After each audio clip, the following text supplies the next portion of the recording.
Registered organisation जिसका नाम RSS है, उसके सारे लोग, उसके बिल्डिंगें देखो कितने कितने पैसे की बन गई है, कहां से आया? सारे बीजेपी के ऑफिस इस देश में इतने बड़े बड़े बन गए, कहां से आया पैसा? एक दिन में पता चल जाए, मेरे जैसा कोई सुप्रीम कोर्ट में जज हो तो एक दिन में हिंदू मुसलमान करने पे प्राइम मिनिस्टर को वहां बुलाया जाए, कल 11 बजे पहुंचो यहां पे, कहां लाट साहब बने फिरते हो, इस देश को पता चल जाए। एक मसीहा आएगा, वो दुनिया को बचाएगा। ऐसा चाहे धार्मिक हो, चाहे सांप्रदायिक हो, चाहे पॉलिटिकल नेता हो, इस सोच को छोड़ना पड़ेगा। ये बकवास नपुंसक करने वाली सोच है, पूरी देश की जनता से निकालना पड़ेगा। ना कोई मसीहा है, ना कोई ऐसा खुदा है जो जनता के साथ भेदभाव करता है। भेदभाव आदमी ही आदमी के साथ करता है, और वो आदमी करता जिसके अंदर दिमाग में खुरापात है कि मैं बड़ा हूं, और वर्णवादी कथा कहानियां किताब जला दो इनको, ना इनकी कथा सुनो ना कथा करो। वो भी बेवकूफ था जो कथा करने गया था और जिसकी चोटी और बाल काटे हैं। कौन सी कथा सुनाना चाहते हो? जिन कथाओं से ये देश नपुंसक हो गया, आज भी नपुंसकता के शिकार हैं हम सब, कहीं ना कहीं थोड़ा बहुत मैं भी होऊंगा। ये नपुंसकता नहीं निकालोगे तो प्राइम मिनिस्टर को देखोगे या वाइस प्रेसिडेंट को देखोगे, गृह मंत्री को देखोगे, किसी सीएम को देखोगे।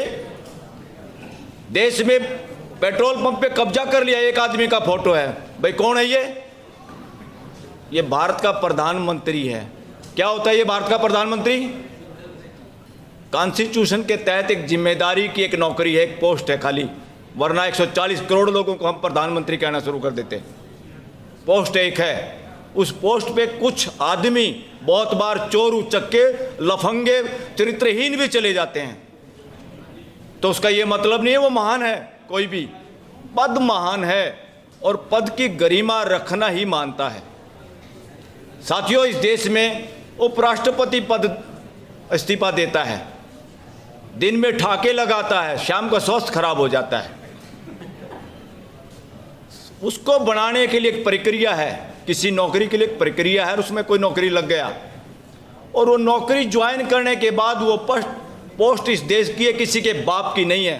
कोई पद, उपराष्ट्रपति पद किसी पॉलिटिकल पार्टी, बीजेपी, कांग्रेस या किसी नेता, सीएम, पीएम, किसी के बाप की नहीं थी वो पोस्ट। और उस पोस्ट से अगर रिजाइन किया उस आदमी ने, उसको प्रेस कॉन्फ्रेंस करके बताना चाहिए असली कारण क्या था, वरना वो देश का चोर है, गद्दार है। जब क्या समझ रहे हो बेवकूफ? आप लेटर में लिखते हो मेरा स्वास्थ्य खराब हो गया, देश की जनता को बेवकूफ समझते हो? देश सब समझता है।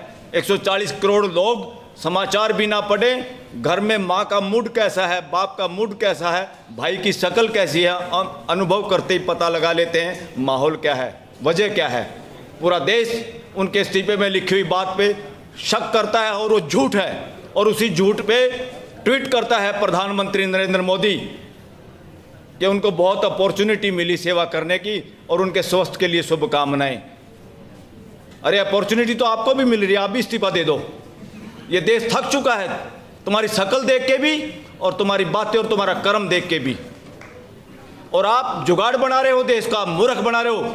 और इस मूर्खता के लिए, इस देश की आज के हालात के लिए, मैं being advocate, being law student, ये कहना चाहूँगा, इस देश की आज की स्थिति के लिए, भय के लिए, ये देश भय रहित हो, कोई नेता, अभिनेता इस देश को डरा ना पाए, कोई ईडी, सीबीआई, पीएमएलए, यूएपीए इस देश के लोगों को, जवानों को जेल में ना डाल सके, इससे बचाने की ड्यूटी, संविधान को बचाने की ड्यूटी हमने किसी को दे रखी, देश के मालिकों ने, तो उसका नाम है judiciary, constitutional judiciary, high court और सुप्रीम कोर्ट। इस देश की नपुंसकता के लिए आज जिम्मेदार कोई है तो इस देश की सुप्रीम कोर्ट और देश की सभी हाई कोर्ट शामिल हैं उसमें। ये बात एक एक सिटीजन तक पहुंचानी पड़ेगी। और ये कौन पहुंचाएंगे? वकीलों की ड्यूटी है इसमें। वकीलों की क्यों ड्यूटी है? उनको संविधान का पता है, संविधान के लिए वो आर्गुमेंट करते हैं। और वकील ही ना बोलेंगे तो देश को तो वैसे कोई कंटेम्प्ट ऑफ कोर्ट में, कोई ईडी से, कोई पीएमएलए, कोई इनकम टैक्स से डराएगा। अरे हिम्मत है तो इस देश का प्रधानमंत्री और गृह मंत्री नार्को टेस्ट कराए, और देश में सर्वे करे और देश की क्या भाषा आ रही है। सारे देश के लोग, डिफरेंट तरह के लोग मिलने आते हैं, बताते हैं। मैं देश के लोगों का सर्वे बता रहा हूँ, जितने लोगों से हमारी मुलाकात और बात होती है, वो कहते हैं इस देश में आज तक सबसे ज़्यादा अगर अपराधी मानसिकता का कोई प्रधानमंत्री और गृह मंत्री बना है तो आज का नरेंद्र मोदी और अमित शाह है। कहां तक इन बातों से डरोगे? किससे डरोगे? क्यों डरोगे? हिम्मत है तो नार्को टेस्ट कराए नरेंद्र मोदी। और उपराष्ट्रपति कृषक समाज की भी तौहीन है अगर उसने प्रेस कॉन्फ्रेंस करके ये नहीं बताया सच्चाई क्या है, वरना वो इस देश के लिए गद्दारी कर रहा है। इस देश की जनता के लिए वो पोस्ट देश की जनता की पोस्ट थी, किसी के बाप ने आपको खैरात में नहीं दी थी, किसी ने आपको एहसान नहीं किया था। बीजेपी की बपौती नहीं है ये देश कि बीजेपी ने आपको राष्ट्रपति बना दिया। बीजेपी के बाप का देश नहीं है, कांग्रेस के बाप का देश नहीं है ये देश। इस देश के 140 करोड़ मालिकों का देश है ये। इसलिए कोई ये सोचे हमने इसको बना दिया, हमने उसको बना दिया। और दूसरा, नपुंसक बनाने के लिए जिम्मेदार इस देश की पार्लियामेंट है, जिसमें हमारे जनप्रतिनिधि मुंह से बोलने वाले चौकीदार बैठे हैं एमपीओं के रूप में, चाहे राज्यसभा चाहे लोकसभा। जिसको देखो कैरियर कैरियर, बच्चे 40-40 साल के हो रहे, उम्र नहीं, शादियाँ नहीं हो रही हैं तो डाइवोर्स और दुनिया भर के फैमिली डिस्प्यूट सुप्रीम कोर्ट में सबसे ज़्यादा पढ़े लिखे लोगों के हैं जो दोनों नौकरियां करते हैं।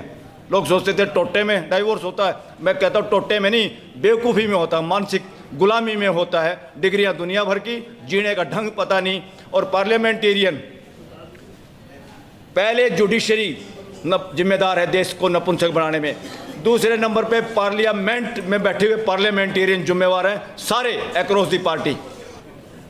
एमएलए ले जाओ जहाज में बिठा के, आज तक सब्जी मंडी लग रही है इस देश में। क्या कर दिया लोकतंत्र का भाई आप लोगों ने? बातें करते 21वीं सदी की, देश में पार्लियामेंट चर्चा हो रही है, देश का जवाब आप दे नहीं पाए, जिसके आधार पे हमारे हजारों करोड़ का 20,000 करोड़ कम से कम नुकसान करवा दिया देश का, पाकिस्तान के नाम पे हिंदू मुसलमान करने के लिए लड़ाई के बहाने से। अरे तुम ठेकेदार हो, संविधान कहता है पड़ोसी से बढ़ाओ, जिसकी पड़ोसी से नहीं बढ़ती वो खुद बदमाश नंबर 1 होता है। अगर आप पड़ोसी से बढ़ा नहीं सकते तो तुम्हारे अंदर काबिलियत नहीं, भागो ये छोड़ के नौकरियां। प्रधानमंत्री हो चाहे मंत्री हो चाहे अपोजिशन के लीडर। और दूसरा, लोकतंत्र में अपोजिशन नहीं होता, इस देश में गलत परंपरा चल रही है साथियों। दूसरा, जो सनातन की चादर ओढ़े हुए, चोरी की चादर, वो सनातनी नहीं है। सनातनी परंपरा के कौन लोग हैं? तथागत बुद्ध, महावीर जैन और गुरु नानक, ये 3-4 पंथ जो हैं, वर्णवाद को छोड़ के सारे पंथ इस देश के सनातनी परंपरा है। वर्णवाद सनातनी परंपरा नहीं है, इसको नोट कर लो, देश में फैलाओ इस बात को। ये चोरी ठगी बेईमानी की चादर ओढ़ के सनातनी ठेकेदार इस देश को नपुंसक बना रहे, मानसिक गुलाम बना रहे हैं। और इस देश में चोरी चकारी से उन चीज़ों को लागू कराना चाहते हैं। कावड़ में क्या करोगे भाई? कावड़ में स्कूलें बंद कर रहे हो और कावड़ वालों पे फूल बखेर रहे हो। अरे फूल बखेरने हैं तो उत्तर प्रदेश के मुख्यमंत्री अपनी मेहनत की, अपनी मजदूरी पसीने की कमाई से फूल बखेर, जिसके यहाँ बखेरने हैं, कोई रोक नहीं रहा तुम्हारे को। तुम देश के टैक्स के पैसे से, पूरी देश की जनता का पैसा है, उसमें फिर पूछो मुसलमान भाइयों से कि फूल इनके ऊपर फेंके कि नहीं फेंके। पूछो बहुजन समाज से, इनके ऊपर फूल फेंके कि नहीं फेंके। जानबूझ के डरा डरा के आस्था, कोई घंटे की आस्था नहीं। मैं इस शब्द को बार बार बोलता हूं, हालांकि मैं कईयों को कहता हूं इसको डिलीट भी कर दो, क्योंकि ये हरियाणवी में समझाने का तरीका है। 20 सेंटेंस बोलने की बजाय एक बोल दो कि ये बकवास है। इस वजह से साथियों, एक और आपका भी बैन निकलना चाहिए, आप समाज में फैलाओ। किसी की आस्था का ठेकेदारी नहीं ली संविधान ने बचाने की, उसमें 3 कंडीशन है।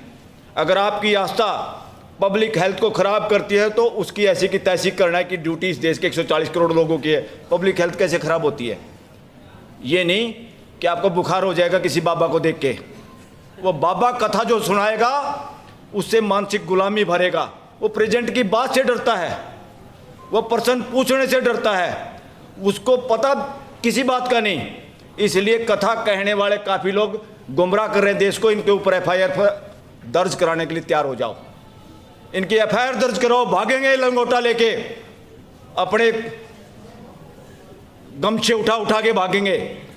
एक तरह से ये असली जो लोग देश को मानसिक गुलाम बना रहे हैं कथा कहानियों के जरिए, सिलेबस में उस तरह की किताबें लगाने के लिए इन्होंने यूनिवर्सिटियों पे कब्जा कर लिया। और यूनिवर्सिटियों के अंदर एक वीसी होता है, कहते पोस्ट एक है, रिजर्वेशन नहीं होगी। अरे बकवास मत करो, एक स्टेट में जितनी यूनिवर्सिटी है उन पर रिजर्वेशन लागू करो। कितने वीसी बनते हैं उसमें बांटो समाज को। सेंट्रल गवर्नमेंट की कितनी यूनिवर्सिटियाँ इकट्ठी करो उनको और उसमें बांटो। ये जानबूझ के इस तरह की जो शरारत करें साथियों, इससे जागना होगा। और आप लोग भी किस्मत के भरोसे बैठे हो तभी तो कथाओं में जाते हो डरते हुए। आप अपराधी हो, आप और हम भी अपराधी हैं। इसलिए अपराधी है जब घर की औरतें बच्चे या किसी इस तरह के प्रोग्राम में जाते हैं, हम हिम्मत से कह नहीं पाते, हमें इतने डर में डाल दिया गया। एक छोटी सी मूर्ति, बकवास मूर्ति किसी भी उसकी, जिसका कोई अस्तित्व नहीं, जिसका माँ बाप का पता नहीं, जिसके बारे में पूछे तो इतिहास नहीं, सबूत नहीं, उसके बारे में उसको मूर्ति को कहना इधर फेंको इसको। बच्चे ने देखा ही नहीं। कई ऐसी मूर्तियां हैं जो आजकल कहीं भी देखोगे, जिंदा आदमी, जिंदा लोग, जिंदा जानवर ऐसे होते ही नहीं। उस चीज़ को दिखा दोगे तो क्या होता है पता आपको? आपके बच्चे डरते हैं, मानसिक गुलाम बनते हैं, बचपन में मानसिक विकास नहीं होता। उस मूर्ति को हटाने के लिए आप भी कह नहीं सकते अपनी बीवी को, क्योंकि आपको भी डर लगता है कभी पता नहीं कल क्या हो जाएगा, नौकरी से चला जाऊँ, एक्सीडेंट हो जाऊँ, फलाना हो जाऊँ। कुछ नहीं होता, और जो होता है उसको आप भी नहीं रोक सकते। ना कोई सांड प्रकृति में है। जो घटनाएं, जो नियम प्रकृति के हैं वो किसी ने बनाए नहीं हैं, वो हैं ग्रेविटेशनल का, गुरुत्वाकर्षण का नियम न्यूटन के बाप ने नहीं बनाया, ना न्यूटन ने बनाया। उसने समझ के वो बात बता दी दूसरों को, इसलिए हम कहते हैं न्यूटन का नियम। जो कुछ है अस्तित्व में है। ये वहम छोड़ दो कि भाई मेरे घर में भी एक बच्चा पैदा हुआ, मैंने घर बना दिया, हमने ये हॉल बना दिया, ये कैमरे बना दिए। ये सोच के हमें ये लगता है कि दुनिया भी किसी ने बनाई होगी। ये नहीं बनाई किसी ने, जब तक ये समझ में नहीं आएगा, जब तक ये वहम खत्म नहीं होगा आप लोगों का। कितनी कथा सुन लो, ये कथा उसी में घुमाएंगे। ये धंधा है, धंधा। मॉल में तो जाओगे महंगी चीज मिल जाएगी, मिलावटी मिल जाएगी, कुछ तो मिलेगा।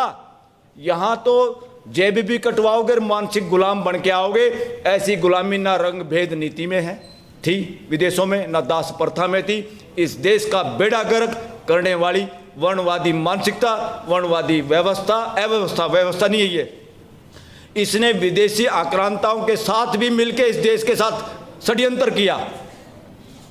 इनको कोई लेना देना नहीं इस देश की गुलामी से। ये किसी के साथ भी हाथ मिला के अपनी मोनोपोली बनाने के लिए बने रहना चाहते हैं। इस बात को पहचानो। और एक गैर कानूनी अनरजिस्टर्ड ऑर्गेनाइजेशन जिसका नाम आरएसएस है, उसके सारे लोग, उसके बिल्डिंगें देखो कितने कितने पैसे की बन गई है। कहाँ से आया? सारे बीजेपी के ऑफिस इस देश में इतने बड़े बड़े बन गए, कहाँ से आया पैसा? एक दिन में पता चल जाए, मेरे जैसा कोई सुप्रीम कोर्ट में जज हो तो एक दिन में हिंदू मुसलमान करने पे प्राइम मिनिस्टर को वहाँ बुलाया जाए, कल 11 बजे पहुँचो यहाँ पे, कहाँ लाट साहब बने फिरते हो। इस देश को पता चल जाए। हिम्मत होनी चाहिए, ये पावर है, ये ड्यूटी दे रखी है हमने। और जब ये duty supreme court, high court ना करे तो फिर क्या करोगे? फिर कहोगे राम भरोसे, छोड़ दो ऐसे राम को, ऐसे राम के पल्ले नहीं घंटा। इसलिए वो राम आप हो खुद, अपनी जिम्मेदारी लोगे। और आज जिम्मेदारी निभाने में सुप्रीम कोर्ट भी फेल हुई है, सरकार बदमाशी कर रही है। तो इसलिए मालिकों को खुद अपना काम करना होगा। आपने घर में जो चौकीदार छोड़ रखा है वही अगले गेट कीपर के साथ मिला हुआ है। तो घर के मालिक क्या करेंगे? अपनी सुरक्षा खुद करनी है। और अब ये जो बार बार करे, इससे करा दो ईवीएम से, नहीं से बैलेट पेपर से, भाई कौन कराएगा? सरकार की नीयत नहीं, सुप्रीम कोर्ट की हिम्मत नहीं, या नहीं कर पा रहे, बार बार मुकदमे डिसमिस हो रहे हैं। अपोजिशन करेगी जी। अपोजिशन के ज़्यादातर नेताओं ने इतना माल इकट्ठा कर रखा, उनके इतना पिट्ठू लग रहा है, उनमें हिम्मत नहीं। कुछ पकड़े गए, कुछ पकड़े जाने के डर में चुपचाप सीधी सादी भाषा बोल लेते हैं, अपना गुजारा कर रहे हैं। तो इसलिए साथियों, अगर आज हिम्मत है तो मैं आह्वान करता हूं सारे इन ऑर्गेनाइजेशन से कि आओ मिलकर तय करें। कांग्रेस और राहुल गांधी किसी एक की बात ना देखें। एक तरफ ताड़ियां पीटते हैं जब नरेंद्र मोदी बोलता है, ताकि टिकट ना कट जाए, क्योंकि फोटो है ना वहाँ तो सब कुछ कैमरे में। एक तरफ राहुल बोलता तो उसकी भी ताली पीट देते, चाहे वो सारी अच्छी भी ना कह रहा हो। तो तालियां पीटने का धंधा, गोरख धंधा छोड़ो, अकेले राहुल के भरोसे भी रहना छोड़ दो, और अकेले नरेंद्र मोदी को तो देख ही लिया आप लोगों ने। अगर इलेक्शन बैलेट पेपर से कराना है तो अब जनसभा तो ऐसी तो करते रहो, मगर ये जनसभा देश में करो, और जरूरत पड़े तो सुप्रीम कोर्ट से पदयात्रा शुरू करो, पहले दिल्ली की कर दो, हम सब मिलके, सबसे आगे मैं मिलूंगा कि बैलेट पेपर से चुनाव होगा और देश की जनता तैयार है। आप निकलोगे जिस सड़क से, हम ये नहीं कहेंगे हमारे साथ शामिल हो जाओ। दिल्ली के लोग बहुत डरपोक भी हैं, क्योंकि सबको गुजारा करना, किसी को किराया देना है, किसी को अपने बच्चे पढ़ाने हैं, सारा शहर उलझ पुलझ हो रहा है, सब भय में हैं बेचारे। इसलिए मैं दिल्ली को कहता हूँ नौकरों का शहर, ये नौकरों का शहर है, नौकरों में हिम्मत नहीं होती, सब गुजारे के चक्कर में कई करोड़ लोग इकट्ठे हो रहे हैं यहाँ पे, मगर सब हिम्मती हैं, जायज़ बात का सब साथ देना चाहते हैं। अगर एक पदयात्रा निकाले, चाहे हम 50 आदमी हों, हम ये कहेंगे किसी को नहीं आना भाई, सिर्फ अपने घरों के बाहर या एक बार सड़क पे आके शक्ल दिखा दो जिसके दिल करता हो, तो देखना सड़क के दोनों तरफ कितने लोग होंगे। जब आपको पता चल जाए, इस देश को भी पता चल जाएगा, और ये ईवीएम फिर अपने आप ताले में बंद हो जाएगी, रद्दी में बेचनी पड़ेगी, ऑक्शन करनी पड़ेगी ईवीएम मशीनों की इस देश के अंदर। वही एक तरीका, बाकी कोई तरीका नहीं। जब संविधान को बचाने में, संविधान के हिसाब से सिस्टम को लागू करने में कोर्टें फेल हो जाती हैं, तो देश के लोगों के साथ जनरल बॉडी है ये देश। जब आपकी सोसाइटी की टीम, एग्जीक्यूटिव कमेटी करप्ट हो जाती है, काम नहीं कर पाती, नपुंसक हो जाती है, तो जनरल बॉडी मीटिंग ही डिसाइड करती है, उन्हीं को काम करना होता। आओ मिलके वो सब काम करें। और देश में रिजर्वेशन, ये बहुत सारे लोगों के दिमाग में बड़ी गड़बड़ रहती है, रिजर्वेशन से बहुत फुदकते हैं। क्यों फुदकते हैं? काटड़ू भी भैंस का दूध पीने से जब उसको हटाते हैं वो भी फुदकता, छोड़ता नहीं। जिनको चस्का लगा हुआ ना गैर कानूनी, गैर बराबरी बेनिफिट उठाने का, वो इसको छूटने नहीं देंगे। उनको समझाने का भी है साथ साथ, और दूसरे तरीके से वोटिंग की ताकत से भी समझाने के कई तरीके होते हैं, वो हर तरीका अपनाना पड़ेगा। संविधान के दायरे में रहते हुए हमें तुरंत अगर इम्प्लीमेंट करना हो तो ये इंतज़ार ना करें कि कोई पॉलिटिकल पार्टी का अध्यक्ष भाई यहाँ राहुल निकालेगा यात्रा। अरे राहुल क्यों निकालेगा? सारे ठेकेदारी राहुल को क्यों दे रहे हो? एक सांड चाहिए क्या देश को? यही तो वर्णवादी व्यवस्था है। वर्णवाद में है क्या? मैं खास, मैं बड़ा, मैं देव, मैं देवता। अरे देवता नहीं चाहिए, मानस चाहिए। बहुत दिन हो लिए इन देवताओं के चक्कर में, इन गॉड के चक्कर में, गॉड के चक्कर में इसी तीसी होली पूरे समाज की। अब इंडिया को इससे बाहर आना है। एक तो अपने घरों में कोई ऐसी किताब जिसमें जाति पाति को सही ठहराने की किताब हो, उनको फेंक दो। और मैं तो कहूँ रद्दी में भी मत बेचो, कोई और पढ़ लगा सस्ती लेकर, उसको जला दो, उनको जलाओ। और इस तरह की कोई कथा करे उसका इलाज करो, उसकी एफआईआर दर्ज कराओ। उस देश को गुमराह करने वाले ये सारे बाबे भाग जाएंगे जो आप लोग डर रहे हो कि हमारी एफआईआर होगी, हमने फलाने को कह दिया, उसकी आस्था हालेगी। अरे तेरी आस्था इतनी हल्ला है, बिना हवा के हल्ला है, इसकी हमने ठेकेदारी नहीं ली। और ऐसी आस्था को तो हम हलाएंगे, जड़ से उखाड़ेंगे ऐसी आस्थाओं को। ये गलत परंपराएं हैं। Thank you much.